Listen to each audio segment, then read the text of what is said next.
রাজধানীর দুই ভিন্ন প্রান্তে একই দিনে দুটি ইসলামী দলের বড় আকারের কর্মসূচি আয়োজনকে কেন্দ্র করে রাজনৈতিক অঙ্গনে মিশ্র প্রতিক্রিয়া দেখা দিয়েছে। ১৯ জুলাই রাজধানীর ঐতিহাসিক সোহরাওয়ার্দী উদ্যানে জাতীয় সমাবেশ করবে বাংলাদেশ জামাতে ইসলামী। ওই একই দিন উত্তরা ৩ নম্বর সেক্টরের ফ্রেন্ডস ক্লাব মাঠে জুলাই সম্মেলন করবে জমিয়তে উলামায়ে ইসলাম বাংলাদেশ।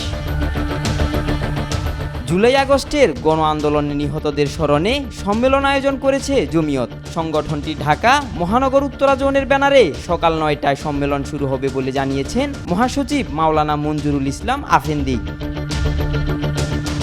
সম্মেলন সফল করতে এরই মধ্যে প্রস্তুতি শুরু করেছে আয়োজকরা। গত ৭ জুলাই জামিয়া বাবু সালামে অনুষ্ঠিত এক জরুরি বৈঠকে এই সিদ্ধান্ত চূড়ান্ত করা হয়। সেখানে সভাপতিত্ব করেন মাওলানা নাজমুল হাসান কাসেমি এবং সঞ্চালনা করেন মুফতি কিফায়েতুল আজহারি। বৈঠকে অংশ নেন বিভিন্ন থানার শীর্ষস্থানীয় নেতারা।